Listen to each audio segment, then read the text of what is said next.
Hello, everyone. My name is Monica Ricosi, and I'd like to welcome you to the Fashion and Sustainability Summit. The 2020 series is a collaboration of Fashiondex and LIM College. The summit is sponsored by EcoLife Yarns, producing sustainable yarns for over 60 years, as well as Kendor Textiles Limited and the Accessories Council. Welcome to week 17. We're about to have a conversation on working toward brand and store environmental sustainability. Our speakers today are Samuel Mann from New York City Mayor's Office of Sustainability, Philippa Attwood from Tree Nation, Elizabeth Pulos from Macy's, and Soli Shin from GARP. Today's lead moderator is Andrea Kennedy of Fashiondex and LIM College. Co-moderators are Juliet Jones from LIM College and Rebecca Margolis from Fashiondex. At this point, I would like to ask Soli to please unmute herself and to introduce herself. Hi, everybody. Thank you so much for having me. Hi, everybody. Thank you so much for being here. My name is Soli, and I'm an Associate Vice President of Business Development at an association called GARP.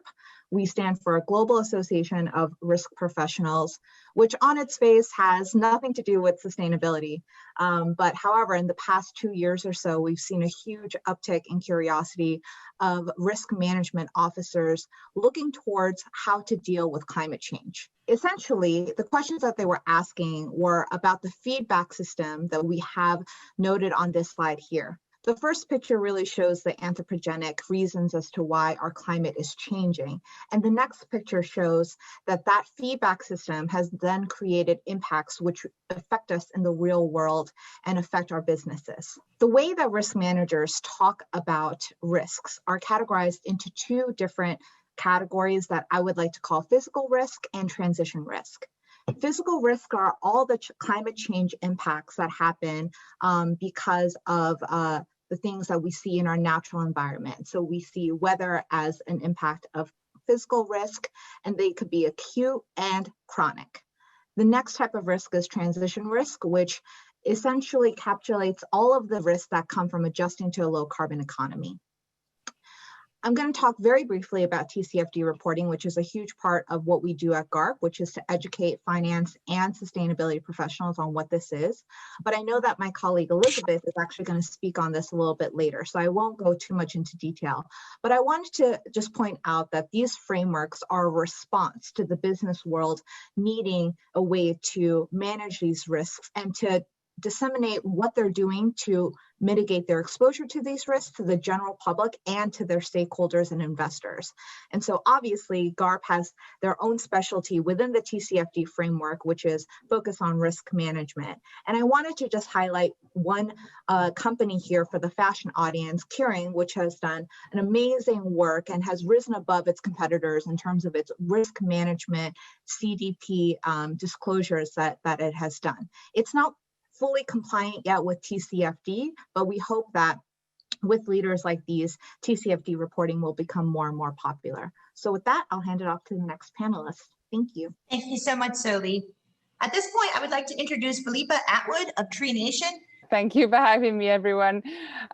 So yeah, I'm managing the corporate partnerships for Tree Nation. So thank you for having me on this panel today. I'm very pleased to be able to share with you today. So Tree Nation is a reforestation organization that deals with reforestation globally. We have over 30 projects worldwide currently and work across many, many different industries to provide solutions related to the impact of climate change and also the impact of CO2 and compensation of CO2. We also deal with the social impacts of climate change in terms of the relationships that we have with our projects in all of those countries that we work within. And then specifically for the fashion industry, we've been dealing with mostly the solutions around technology and how do we integrate technology to be able to automate some impact solutions. And so that's what I'll go into further today. In terms of the discussions that we have around CO2, but also the impact on the environment and climate change and how fashion retailers can have an impact, a positive impact on the environment. Thank you so much, Philippa. At this point, I'm going to hand this over to our lead moderator, Andrea Kennedy, who's going to continue with the introductions. Thanks so much, Monica. And I'm next excited and delighted to introduce Elizabeth Pulos from Macy's. My name is Liz Pulos. I work for Macy's. Thanks to Fashiondex and LAM for having me today. I'm really excited about this conversation. And basically what I do at Macy's is I manage strategy and disclosure around ESG. So that's environmental, social, and governance. My background really is in the social auditing space, auditing factories in Asia, Latin America, and social compliance, and also managing some various different sustainability projects related to material management. And I've been also managing our CDP disclosure, and CDP is the Carbon Disclosure Project. So we've been doing that for years at Macy's, and so I've managed that.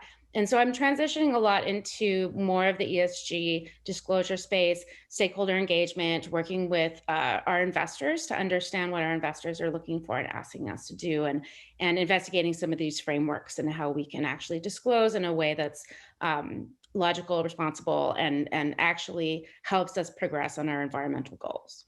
So thanks for having me today. Thanks so much, Liz. Okay, and next we have Sandman from the New York City's Mayor's Office of Sustainability. Hi, good afternoon, everyone, and many thanks, Andrea, and for organizing and inviting me to this really exciting discussion. So my name is Samuel Mann. I'm a native New Yorker. I am a former U.S. Marine, and currently work at the Mayor's Office of Sustainability, where I've been for the last 4.5 years. One of the programs I work on is about the Mayor's Office, the primary drive of our office is to reduce carbon emissions citywide. Our goal now is carbon neutrality by 2050. So very lofty goal. Something I'm really excited to work on. This is truly, honestly, it sounds very corny, but it's a dream job to be able to work for my hometown for a cause that I really care about, and is so critical to the survival of our planet and everyone in it. So. Happy to talk about our work. Two programs I want to talk about today. One is the New York City Carbon Challenge, and that is a public-private partnership. And we work with LIM College on this. And the goal of it is to work together in partnership to reduce heat trapping pollution citywide. That's the gist of it. And how we go about it, we convene meetings, we encourage climate action planning to have long-term goals on how you're going to get to this end result. So the best part about it is that it's a voluntary program. We're working with leaders in these spaces, in the institutional and in the private and nonprofit sectors. Primarily, the heart of it is really getting at buildings related emissions, but we also understand that so much of it involves so much of citywide emissions, also counts, waste, transportation, they're also big contributors. So in terms of fashion and in this world, we're looking at waste, we're looking at how the goods are transported. So all the different scopes are touched through fashion. And so that's why we're really happy to work with LIM on this program. We have over 126 participants in the Carbon Challenge, all accounting for just over 500 million square feet of real estate. So nearly 10% of citywide square footage is committed to doing something about their carbon, operational carbon primarily. The other program that I work on is called a New York City Accelerator. So these two programs kind of work hand in hand. Carbon Challenge is really about celebrating all the great work that our partners are doing and developing case studies and sharing information. A lot of it is sharing best practices between peers. So they learn from each other. It helps de-risk the market. Why do a research exercise when it's already been done by your peer? So sharing that information so that everyone's empowered with the information, the resources, the knowledge that's required to implement energy and water efficiency projects. And so that brings me to the other program, which is a New York City Accelerator. And that's another program that's run our office is free technical assistance to building owners as well as large tenants on how to improve the energy efficiency of their space. And not just comply with local laws, which we can talk about later on. And Philippa, I'm glad you mentioned Local Law 97 because that's got a lot of people's attention. But not just comply with local laws, but to really build out and construct high performance spaces. We know that these spaces are more comfortable, they're more healthy for inhabitants, and more resilient. So that's the ultimate goal of these two programs, and I'll talk about them in more depth in just a few minutes. So thank you. Thank you, Sam. And thank you, Liz, Philippa, and Soli. Hi, everyone. My name is Andrea Kennedy. I'm from LIM College and Fashiondex, and excited to be part of this conversation today. So let's start with all four of you, please, and start with climate change. And Sam, you just discussed reducing heat trapping pollution right across the city of New York. But let's talk about, fashion brands. I find so often through Fashiondex, at least, we get calls and they want to reduce their impacts and always want to start with fabric, or trims or whatnot. But we do, then at one point they do that, and then they realize that we need to start reducing emissions and energy and start learning about that. So what, if you could each talk to, and I know that Sam, you already did, but we can go a little deeper into programs, initiatives, technologies, or just what you have going on at your brand or at your organization that can help fashion companies reduce the risks of the climate crisis and their own impacts in terms of emissions, and how they can set and achieve or begin to achieve and work towards their carbon emission goals, their carbon reduction goals, excuse me. So let's see, Soli, do you want to start? Sure, I can jump in. Well, I would say that for largely speaking on the risk mitigation piece of it, it really does have to start with knowing where you're already at. So you don't really know what the reduction is going to be able to look like without doing some sort of benchmarking and collection of data. And GARP specializes in really educating finance professionals and sustainability professionals to do that sort of thing. So first off, I would say even before you start off on any projects, because you can't go out there and say, without doing your homework, I'm going to commit to a net zero initiative, or some sort of energy efficiency project without even knowing what that scoping looks like for you. So the first part is educating yourself, knowing where your company is at among its peers and being able to collect that data. And then I would say, to go even further, I would say that once you have the data, disclosure is a big part of it. And I don't want to steal too much thunder from Liz, but I definitely think that being able to go and communicate to the larger public, especially to lenders, because GARP really talks with the finance part of all of this, is that you need to really demonstrate how you're using your capital. And right now, the banks are caring most about climate risk. It's one of the biggest World Economic Forum top 5 risks that they've noted for 2020. So in a sense, you really have to go where the biggest lenders are going to be paying attention to, and that is in looking at the data you can provide to those banks to secure your financing for your business. Thank you so much. Anyone else want to chime in with this? I actually just want to kind of jump on top of that from the perspective of a fashion company, because you mentioned raw materials, right? And we know that this is actually the largest emitting section of our value chain, right? Is the production of raw materials, the production, like manufacturing of finished goods. Now, this is a challenge for many, many businesses because, first of all, it's scope 3, it's out of our control, right? It's all subcontracted. Some brands own their own factories, most of them don't, right? So trying to get those partners involved in sharing their emissions. We use the Higg Index. Most of the industry uses the Higg Index to the facility environmental model to manage emissions, water, waste, these sorts of things. But those tools are imperfect at this point because it's not verified data. We're working towards that as an industry, which is great. But it's very difficult to even trace your supply chain back to, say the farm, which is a huge source of emissions, right? Especially if you have leather, cotton, polyester in your garments. These are huge emitters, and so So the other thing we're seeing in the industry is supply chain mapping, right? Where it's like, you know, like Soli said, if you don't know what you have, then you can't manage it, right? You can't measure it, you can't manage it. And so supply chain mapping is a big trend in our industry where we're just trying to look back to even the mill level is very difficult based on the way that supply chains have grown over the decades, right? They're very complex, very opaque. And so we're just starting to get to the point where we're able to kind of make our way back and try to understand, never mind measure, but just understand what supply chains look like so that we can start interacting with those suppliers that we've never interacted with before. And so the tools that are coming out that are helping us do that are very, very helpful and important. And then on the other side, the disclosure side, you know, SASB is one of the most useful tools that we've been using, the Sustainable Accounting Standards Board.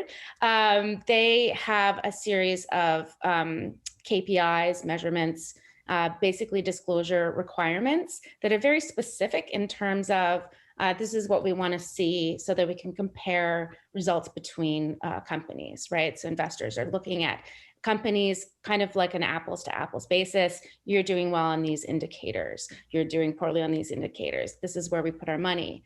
And so, you know, there's two sides of this is really just, you know, managing the value chain, understanding where your emissions are, where you can have some impact, and then how do you disclose that? And the disclosure really helps guide us in a lot of this way, but we have to do all this extra work to really trace our way back through the supply chain. It's great to hear how businesses are now looking at climate change as a risk, and how are they collecting that data? How are they forming their analysis on what their impact is, and then how are they disclosing it? I think at the point that we usually have a conversation with the industry is then, well, what are the solutions? So the conversation that we have is, well, how can you reduce, and it's how can you reduce your impact as much as possible first? And then what is it that you're doing to be able to compensate? What are the solutions out there for you to be able to have a positive impact on the environment and on climate change?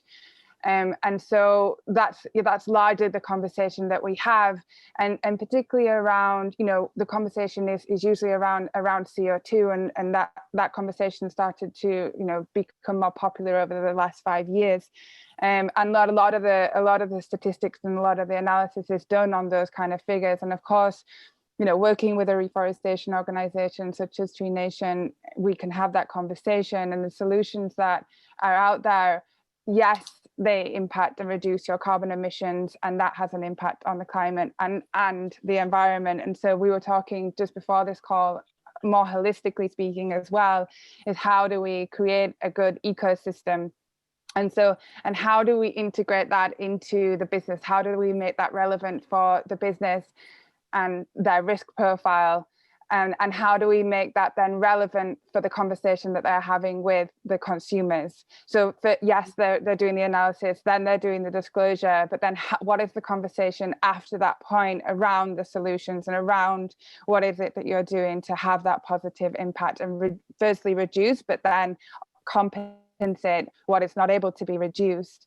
And so, you know, in terms of reforestation, I'm going to speak about that. You're able to, you know, sink that carbon back into the ground, and you're also, when you plant a forest, and we have many solutions for this in terms of how we integrate with businesses and make this relevant for them, not only internally because they want to reduce and offset their carbon, but also externally, how they have the conversation with their consumers around their solutions. So yes, they sink that carbon, and there are so many other benefits to being involved in this kind of work, social impact, and the wildlife, you know, ecosystems, that is also as important as carbon capture in terms of looking at it holistically. So I just wanted to answer to, great that you're collecting the data, and you have all those systems to be able to do that, and great that you're disclosing it. And then it's the conversation around, well, what are the solutions? And there are many out there that we can get into in further in the conversation. Terrific. Thank you. Sam, did you want to add anything, or can I just dive in and ask another question to you? You know, now that you insist, I'd love to add just a quick message. And it's kind of taking a step back, looking at it, the holistic picture. I think what's really important, what we've seen that led to success in the Carbon Challenge was a really high level commitment. And that's how the program works. It's getting buy-in from the top. And once you have this organizational commitment to sustainability, to carbon emissions reduction, it really trickles down to not just staff, but to the guests and clients that you work with.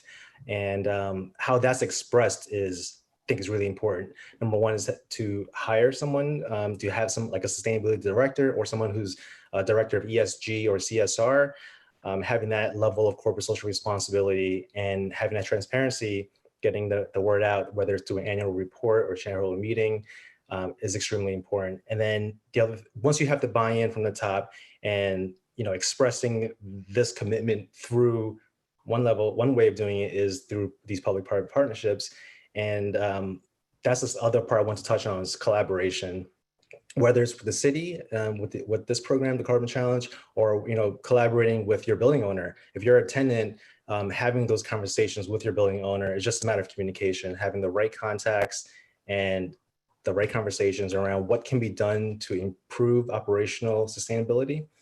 And I think those two levels is like, working with organizationally, having that structure with someone who is driving that charge from within, and then working externally with external partners, whether it's the city, the building owner, and everyone in between on, sharing best practices and making sure that everyone's aware of what's happening. And then I just want to also reinforce what Soli and Elizabeth said about benchmarking is so important. And now that the city, this passed in 2009, but in 2025 is really going to be in effect, where all commercial tenants 5,000 square feet and larger will be required to sub-meter the electricity usage.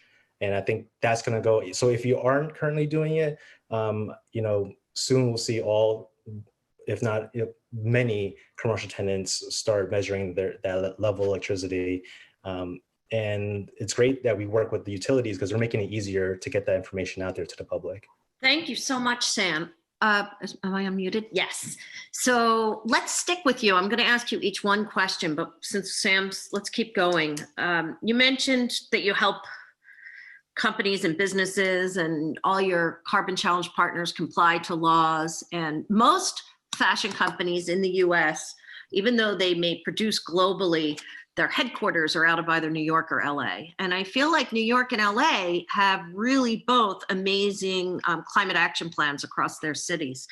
And but most of these companies, particularly in New York, we lease space, whether it's our showrooms, our offices, our stores, right? All of these stores. So for most of them, they're leasing space. So how can they, are there policies for them? How can they comply to the laws when they're only leasing? Are there ways other than, I feel like when I look at the Carbon Challenge, I know about the hospitals, universities, colleges, commercial and multifamily buildings, hotels, but can also businesses that do just have an office or a showroom and a couple of stores in Manhattan also get involved? And if so, how? Yes, absolutely. We don't want to overlook tenant, just like in the multifamily building, even though the owner is ultimately who's responsible for the systems, everyone who lives in it plays a part in the overall carbon emissions profile. So, even if you lease a space and you don't, necessarily own it, how you operate it plays there are huge impacts on how that rolls out, especially when you look at citywide. We have 5 billion square feet of real estate, and so much of it is dedicated to retail. So, working with the owner to make sure you build out the space. So even though it's maybe it's a 10-year lease, a 15-year lease, whatever that is, to make sure you're building out the space beyond what's minimally required, just the energy code. You can go beyond that and really develop a high performance space that's above and beyond code. Working with the building owner representatives to make sure that it's in line with what the building owner is trying to achieve as well. Because many large building owners are very sophisticated. They have all the, building automation systems and all the high tech in place. So making sure that the tenant space matches up with that, is in sync, and, they speak to each other. I think that's hugely important. So even if you don't own it, you can still operate it optimally. So that's a big part and many of our partners in the Carbon Challenge don't own their space. Many of the commercial office participants, are lessees. They might have hundreds of thousands of square feet over the course of 10 or 20-year leases. And when you do the math and you know that if you do it this way over the course of the long term, it's not just energy savings, but that's a primary driver. But it leads to, especially now that we're indoors so much, we know that how much the indoor air quality will improve when deep energy retrofits, electrifying your systems. There's so many strategies, even if you don't own your space, how you can make the experience better for those who do come into that space. Thank you so much. So then you talked about how so much space in New York is dedicated to retail. So speaking about retail, let's move on for a question to Liz. Liz, not Macy specific, but just industry specific. Can you talk about, so many brands have, they're either wholesalers or retailers, and they have these complex supply chains, as you kind of already mentioned a little bit, but what are the best practices? And what should their priorities be in terms of sustainability, either in their space or across the supply chain? Where do they even start? And what are best practices, please? Yeah, so I'm glad Sam brought up partnerships, because partnerships are really, really key. And on that note, stakeholder engagement is really where I think we need to start.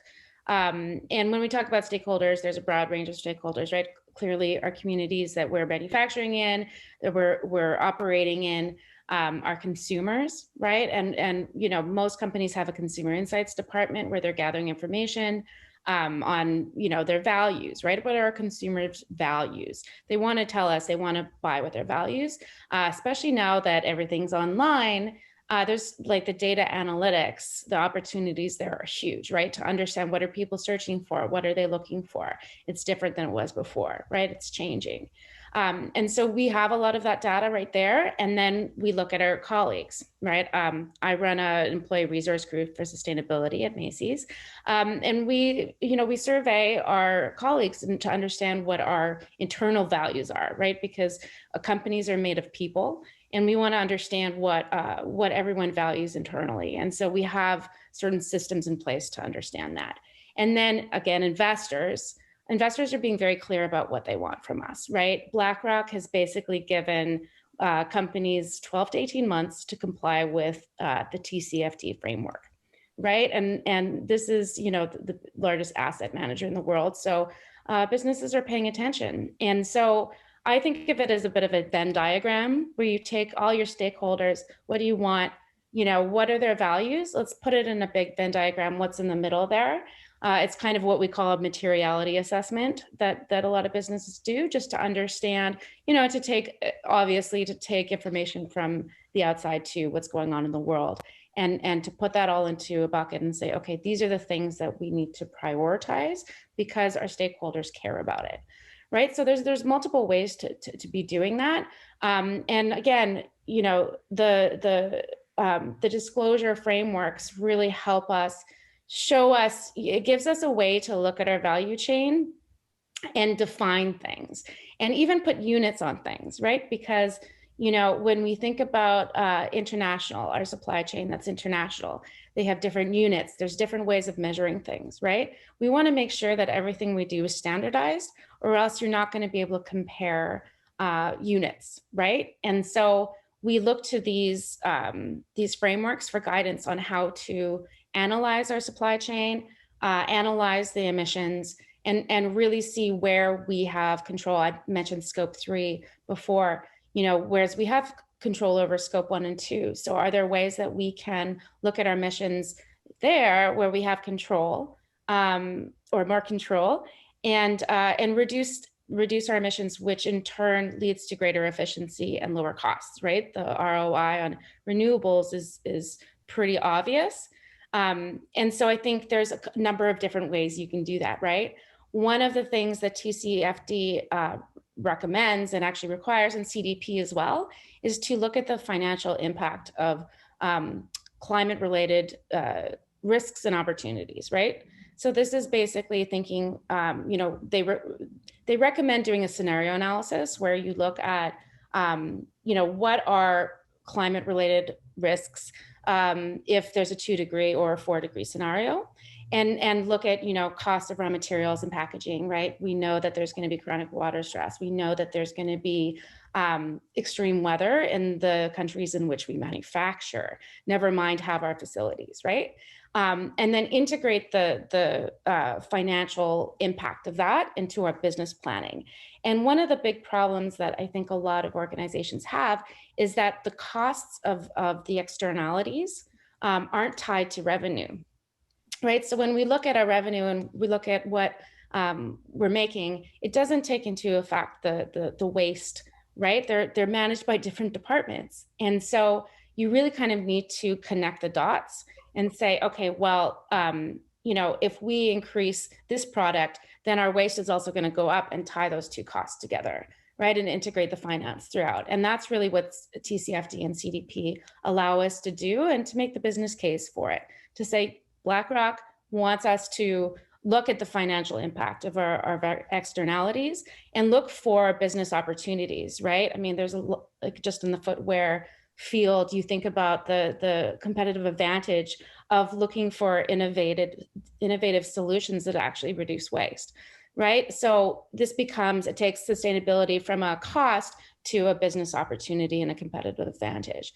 And so I think there's multiple ways to prioritize. And I guess that's the challenge, really, is juggling things. But ultimately, I think it's our stakeholders who we have to answer to. And there's many of them, right? So it's all about partnership. It's all about engaging those partners and understanding what's important, what's possible, and if it's not possible right now, what do we need to do to make it possible, right? And so this is why we rely on partners internally and externally to help us sort out these priorities. So I think that answered the question. Thanks, Liz. That was amazing. I'm so glad also you mentioned the externalized costs and the interconnectedness of departments that are not interconnected, right? So we were talking earlier in the green room about the need for systems thinking in fashion.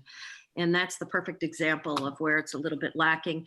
I'm going to ask next a question to Philippa and then to Soli, but because you mentioned stakeholders and customers are stakeholders, and Philippa, you talked about how to tell a story that resonates with the customer. And I think that let's talk about offsetting. So there are, for sure, some different opinions on offsetting. Some people think that it allows companies to continue business as usual. Others know that they're working to reducing, and what they can't reduce, they'll offset. So they see it as a positive thing. I certainly see it as a very positive thing. But let's talk about what do you say to those? Like, what is that story to really make sure that it does resonate with not only the customers, but the businesses also, so they can understand, the urgency and the importance of it, and our customers engaged? Like, tell us about it, please. Right, yeah, so I'd like to, I can touch on a couple of things that were mentioned there as well in terms of CO2 and this discussion around whether offsetting, is positive or not. The conversation that we always have is, well, it's not the only solution. You first need to look at the business, look at your scope 1, you can look at your scope 2, how can you reduce? And then at the point that you really reduce as much as you possibly can and be ethical about it, then what is it that you can do to actually to compensate what is not possible to be reduced? And also think about, the years and years of those activities that have not been reduced, right? So we've already, I'm glad that you mentioned like what happens, you know, when the countries that you have your factories in are impacted by climate change because of these 20, 30, 50 years of not doing anything about it have an impact. And so the conversation is about, yes, reduce your impact as much as possible, and then compensate, and not just compensate for right now, but compensate for those years that have passed that we've not done anything about it. And so the solution, particularly around reforestation, of course, it's thinking CO2 and carbon, and you're also helping to regenerate the land and regenerate these areas that that have been suffering for so many years. And then in terms of the conversation with customers, so what, you know, one of the very easy solutions that we provide and around stakeholder management is that we integrate with the business very easily to, you know, one of the solutions is that you would, you know, gift these trees that are reducing and offsetting your carbon to your customers. And through technology and through online retailing, it's a very easy way for us to do that. When customers place orders or where they buy particular products, these trees and this reforestation activity is gifted to them. And so what it allows is the conversation around, yes, we understand what our impact is and we've reduced, and this is what we're doing to compensate that, and we want you to be involved. We want you to be part of the conversation. We want you to go on this journey with us.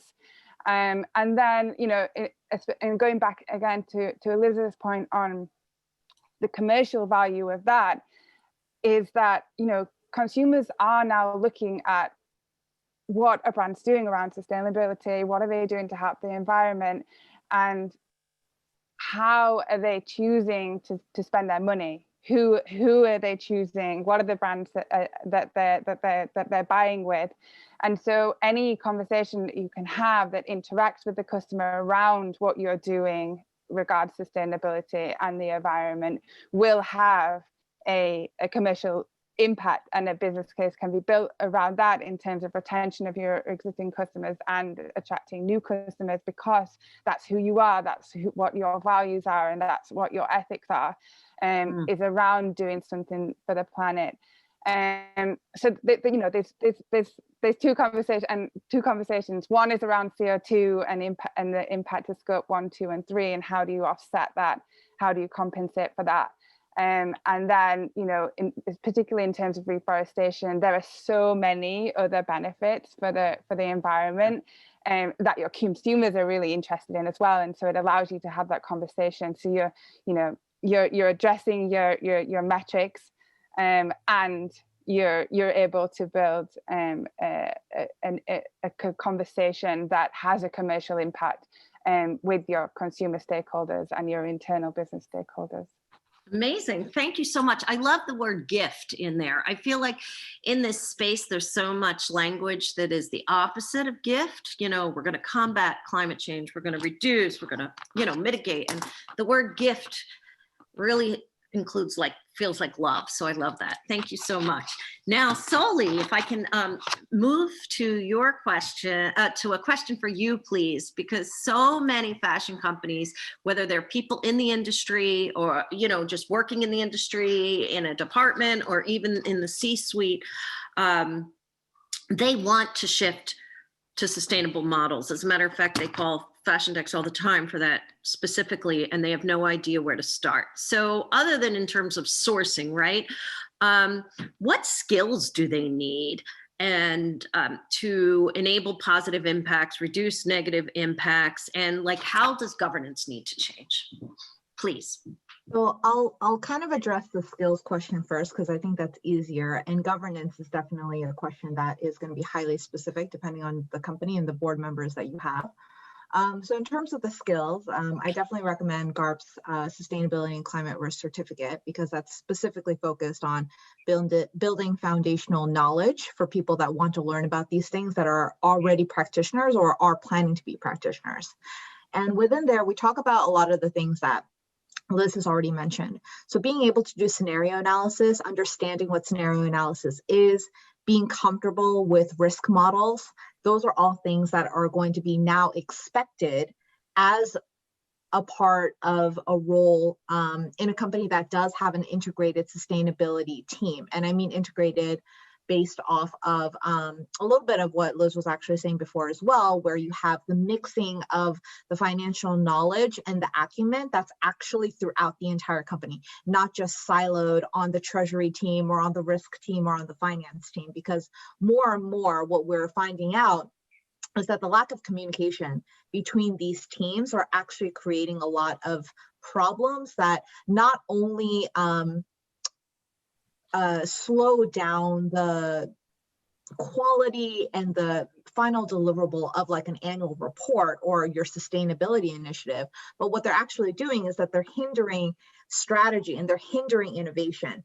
And so another thing that would be key to understanding how to do all of this as a professional and as somebody who's looking for skills is to look at pockets of opportunity, which doesn't get as talked about as the risk side of things. And so opportunities like innovative financing projects. If you're a fashion company and you want to get together and find a way to like create your own fund for climate tech, you know, like you have companies right now that are doing that sort of thing. And so that is something that we would highlight as, oh, this is clearly something that they've thought about as a climate opportunity, rather than just looking at, okay, how do we reduce all the negative things that are going on? But they want to go ahead and do one step further by saying, okay, we want to do something positive. And you can't really do any of that without getting your finance team involved, because what you're now doing is you're taking a fashion company and you're saying, we are going to work as a mini investment bank, which is a totally transformative way of viewing your business now. And so with that change, a lot of different skills are necessary.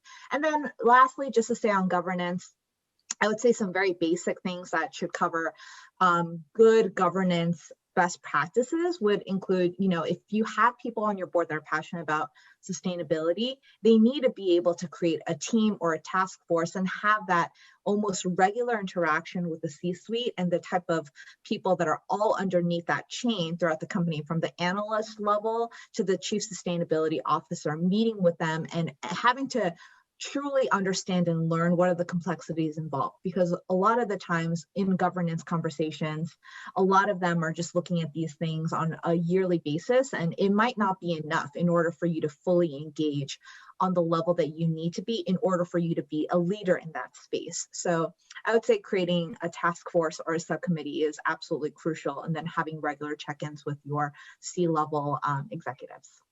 Great. Thank you so much, Soli. You're right. There are so many complexities involved, particularly in fashion, where, you know, we're really don't own and operate most of our buildings or partners or any of that. So I'm going to toss it right now to Rebecca Margolis for the next question.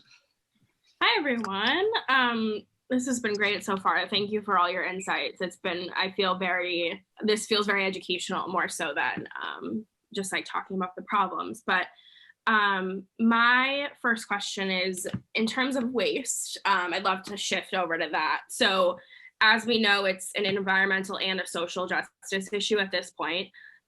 So how can brands or store settings work to eliminate waste in their pre and post production processes, and or store, office, showroom, DC, warehouse, anything along the supply chain? What is some best practices to keep materials and products from landfills? So I guess I'll start. Perfect. So really, I think with waste is usually classified as a cost, right? Because you have to pay for waste removal, you have to pay for various different, if you have waste, you have to pay to get rid of it, basically. And so this is a kind of a no-brainer in terms of regular operations, right? Because especially when you think about recyclables, like in fashion, you know, hangers, cardboard, these things are actually can be a revenue stream as well. So if you're not actually recycling your waste, then you're paying that extra money for the waste and not getting that revenue from the recyclables, right? So there's some things in there that are very, very logical and easy to argue for, right? It gets a little more complicated when you start looking at your supply chain, like pre-production waste. Again, that goes back to partnerships, understanding who your partners are, building supply chains where you know who's making your raw materials, you know every step of that supply chain, so that you can identify partners who have like-minded, ideas about ways to understand the consequences. In some countries, and some developing countries, there's very little they can do because the municipalities actually don't provide waste removal, right? So when we start talking about factories, which are mostly in developing countries, right? The infrastructure isn't necessarily there for waste. And it's even worse if you don't know who they are, right? So it's very difficult pre-production. I think post-production we're seeing, and post-consumer, we're starting to see some, recycling being scaled up. I know that, there are some brands who have, you can bring back your clothes to the store. There's also the resale market is booming right now, especially when the supply chains shut down because of COVID. The resale market just exploded because no one's producing, right? You're not going to stores. And so, I think there's a lot of different kinds of opportunities for eliminating waste. I would say that like from like the retail space onward, it's much easier to manage some of those things than in the supply chain. Yeah, definitely. I mean, in the past few years, I've been learning a lot about this, and it seems like there's no silver bullet. There's a lot of different avenues that you have to kind of address. But yeah, I have one more question if nobody else wants to chime in. Okay, cool. So this one is kind of different for us. We haven't really discussed this yet in any of the panels, and we've been doing this for 17 weeks. So what do you think about the concept of incentivizing employees for sustainable living habits and practices? I would like to kind of jump in on this a little bit. I would like to say that a part of incentivizing employees is really being interested in their professional development. So there's very little that you can do to have any sphere of control over what your employee does, like outside of work hours, right? And it would probably not make a lot of sense for you to try and observe or regulate that behavior. But there are ways in which you can start changing their mindset when they're at the workplace. So beyond some of the normal things that you can do as an employer, like, making sure that you have recycling and compost bins at every single part of your facility or whatever that might be, you can actually invest into them and say, hey, we'll, pay for you to get training. We'll pay for you to go to this conference. We'll pay for you to have a lunch date with somebody who is at a competitor who does have a sustainability team, and you want to know more. There are ways in which you can actually build this into their career path that I think goes way beyond just like I would call lifestyle changes, because then it actually starts getting into their mindset that they can use sustainability practices and circular economy practices in order for them to, one, brand themselves, and two, become a better professional. And I think that that's really hard for anybody who's on the receiving end of that to say, no, I don't really want to participate. I think that for a lot of more of this lifestyle changes that I mentioned earlier, you can have a lot of non-participating people that don't fully engage. But I think this makes it really enticing if you make it part of the learning and development, if your company is large enough to sponsor something like that. Yeah, I think I could probably jump in a little bit as well. So I agree with the learning and development, and I also think it's, leading by example. So if you decide as a business, like you're going to be involved in positive impact projects.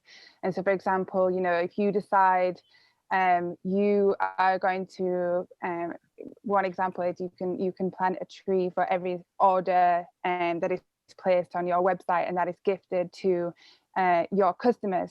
As soon as your employees start to see that they're the kind of initiatives that a business is really involved in, then they're going to wake up and be like, wow, okay, this is who I work for, and what am I doing, and how is this personal to me? So I think the business itself really needs to start looking at its own initiatives and what its profile is publicly, and then the employees are are going to take their own responsibility as being part of that positive impact change in their company, and then start looking at things that they can, the conversations that they can have at home. So I think it's interconnected. What is the business doing, and what is their profile? So they can lead by example, and then have their employees become part of that conversation. I totally agree. I think it's definitely something to think about once we kind of streamline sustainability into every single business, which should be. But anyway, I'm going to turn it over to Juliet for one last question. Hi guys, I'm Juliet from LIM. My question is concerning the UN, EPA, and governments. Should they get involved and create legislation, taxation for more responsible practices, building supply chains, or procurement? I think maybe Sam has a lot to say on this question. Thank you for the confidence in me, but we do work with the UN SDG group, the UN FFFC, and I mean, yes, one way of going about it is to create mandates on building owners and consumers to drive that these actions. So in terms of like what the city is doing, I think it's a fine balance between the carrot and the stick. And what we found out in the past, just providing the carrots isn't enough. There are plenty of incentives out there in the market for building owners and for tenants to uptake and to pay for their projects. But without another push, for instance, and this came up during our green room conversation with Philippa, you mentioned the local law 97, and this is a groundbreaking local law that just passed last year. It was part of a larger package of legislation called the Climate Mobilization Act. And if you are not familiar with it, happy to have a conversation later on. But one of those local laws in that CMA, as we call it, is Local Law 97, and that effectively establishes carbon emissions caps starting in 2024. And then every 5 years, it gets more stringent. And that's going to be a major way how we're going to get to our citywide carbon goals. So having that, and that's like a very first of its kind kind of law. And if it essentially sets emissions intensity targets for building owners, depending on what kind of building you operate. And if you exceed that greenhouse gas emissions budget, you're going to be subject to fines. And those fines are $268 per ton of CO2e. And wow. Building owners are happy about it.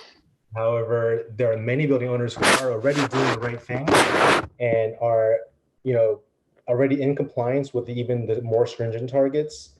So I think it's up to us to learn from them and to, package up their success stories and share with others so they can learn from these people who are doing the right thing. Connie just came with a question saying, will manufacturers be subject to these fines? So if the manufacturer is in the 5 boroughs and they're in a building that's 25,000 square feet and larger, yes, there's a good chance that they could be. But this, I always quote the council member who said this when he was the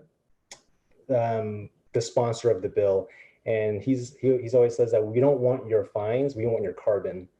And I think that's a really good way of looking at it, because this isn't a revenue generation stream. This is really to get the city to where we need to be by 2050 or sooner. Sorry, go ahead, Soli. I was just going to say, stemming off of what Sam just said, it would be really interesting if the country set an internal price on carbon, and that would largely help with a lot of the pricing issues that we see across the board. Go ahead, Liz. Thanks.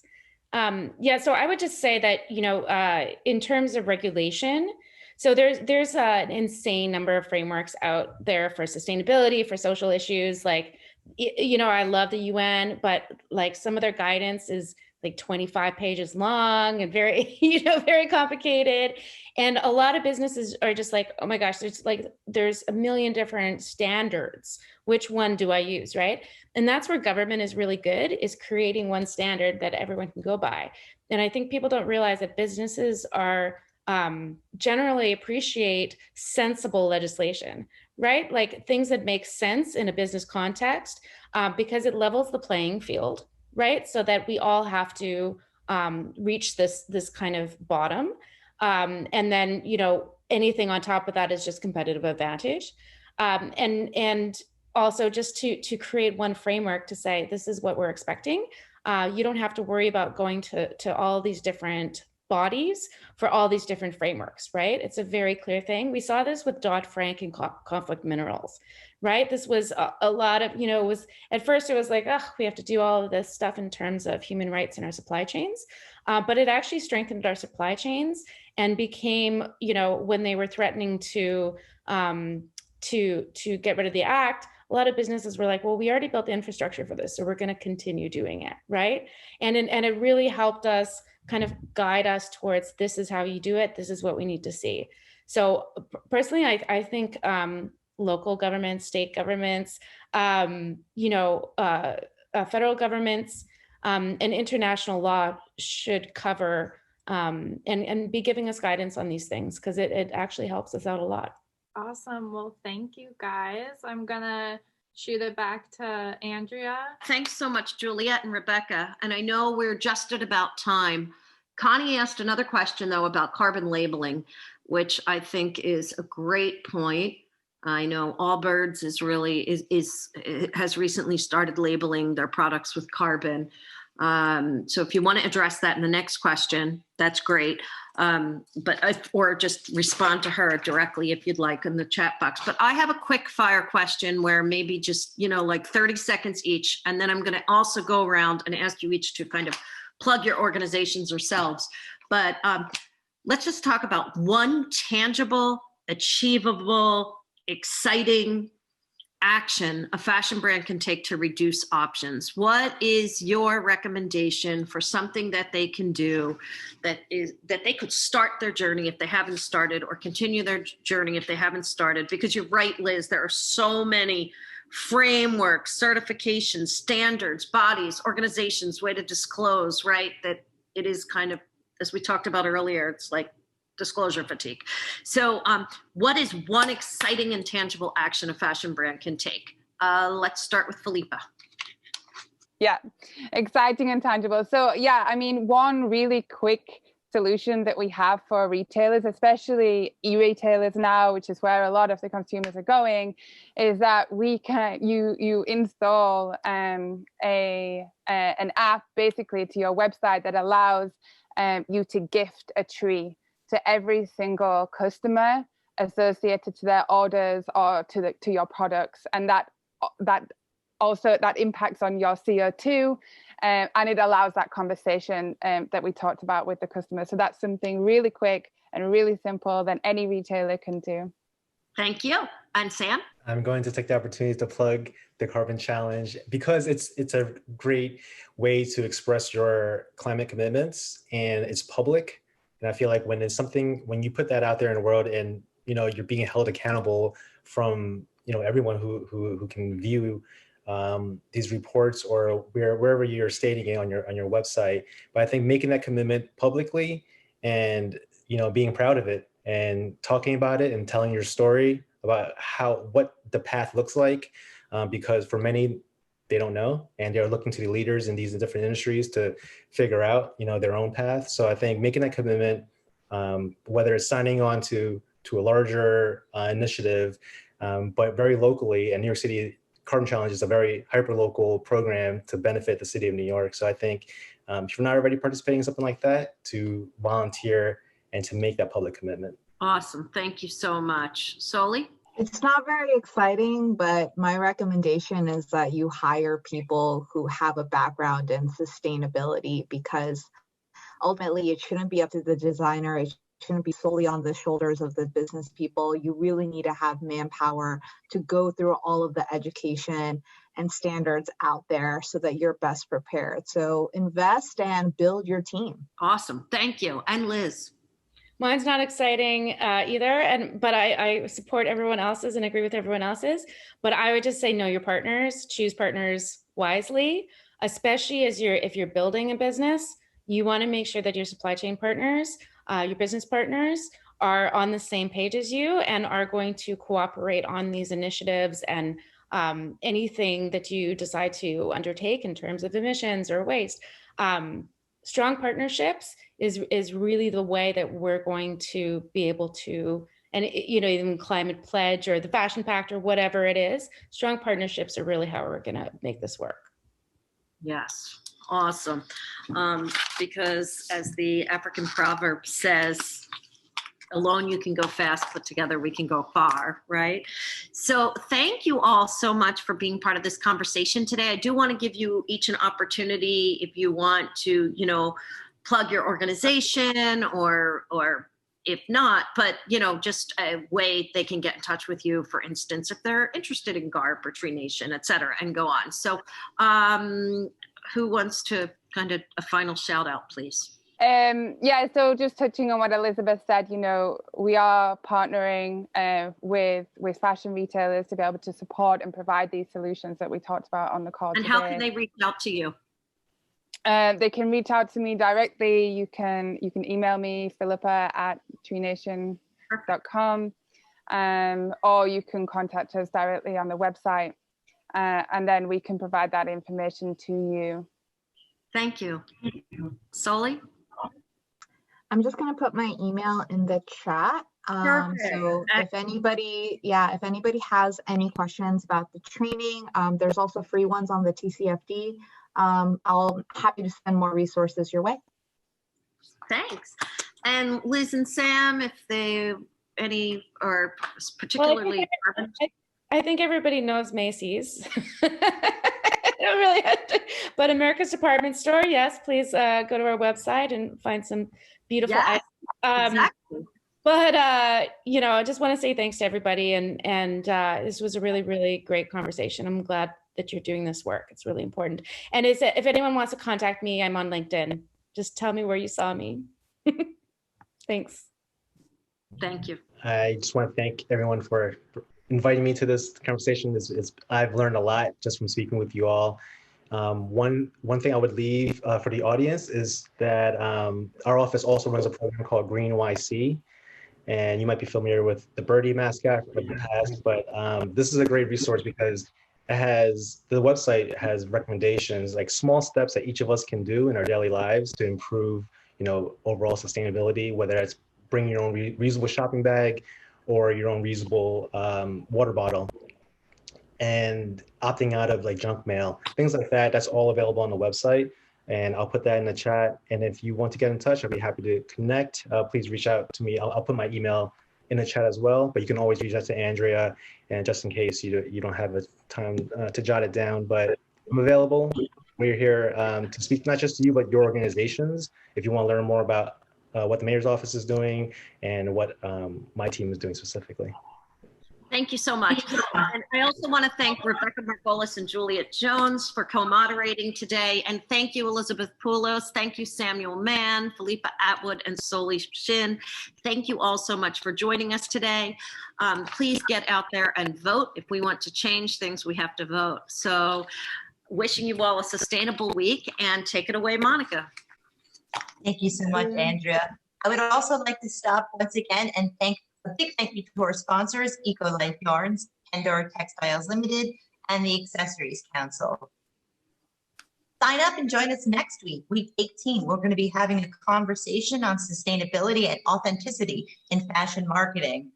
Our speakers will be Danielle Platt at Looking Good Yaya, Melissa Shea of Fashion Mingle, Hope Friedman of LIM College, and Annie Wells of Simply Suzette. Lead moderator will be Terrence Coffey of Tea Coffee Events, LIM College, and FIT. Co-moderator will be Bettina Hobsons of LIM College. And please stop at fashiondex.com/store to see the latest in books and online sourcing. That's it for now. I hope you have a great rest of the day. Stay safe.